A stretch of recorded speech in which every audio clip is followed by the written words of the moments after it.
welcome to Irish Football Fan TV. It's Gary Spain here with my aftermatch reaction on Dundalk 1, Waterford 0 in the FAI Cup. So it wasn't a great game, to be honest.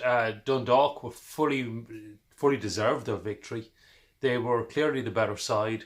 Probably should have scored a few more goals, but I don't think it's going to bother Vinnie Perth too much. The goal they did get was very well worked. I thought it was straight off the training ground. First of all, Chris Shields, who had an excellent game in front of the back four, went on a rampaging run. Not too common with Chris. I don't think he gets across the halfway line too much, and I don't think Vinny wants him to either. But good run. He was fouled out on the right-hand side, and Stefan Kolovic played in a lovely ball, and Sean Hoare lost his marker and headed past Ty Grind from 6 yards. Ryan had no chance. Great goal from Dundalk point of view. 17 minutes in, they had already been well on top. Will Patching, who I thought really impressed in the number 10 role, he had earned a free kick. He was brought down right inside the D and took the free kick himself, and the wall jumped quite high to block it. But after that, Dundalk's dominance probably continued. They were, without creating a huge amount of clear-cut chances. I think the strength of John Sheridan's Waterford is in their keeper and in their defence. And even with Murphy being rested, Ty Grind didn't let them down either. They looked solid at the back, but they were under quite a bit of pressure. But nothing really came of it. The only sour note in the first half was an unfortunate injury to Cameron Dummigan, the Dundalk right full back.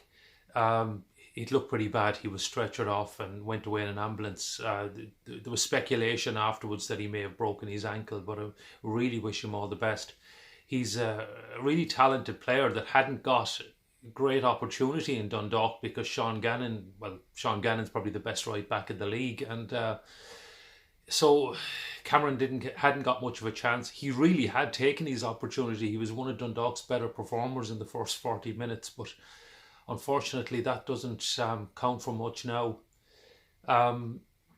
Bit of a late flurry from Waterford in the first half. They forced their first corner of the game and added time, and a second one, and put a little bit of pressure on the Dundalk backline, but they dealt with it very well. Brian Gartland, first game in a while, he played really well. Second half was pretty much more of the same. Dundalk started very brightly, had a few opportunities. Kolovic came very close again. Waterford didn't show too much.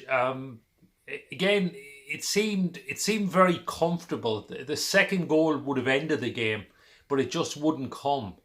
Ty Grind made a fantastic full-length save from Sean Gannon. I don't remember Gary Rogers actually making a save in the game, so that's probably a sign of Dundalk's dominance. But certainly their back four had to do a bit of work, but they were very well organised, and of course with Chris Shields in front of them as well. They really are a tough to break down. I mean, they're champions, and they're champions for a reason. And what can you say about that? They'll be very tough to beat in this competition.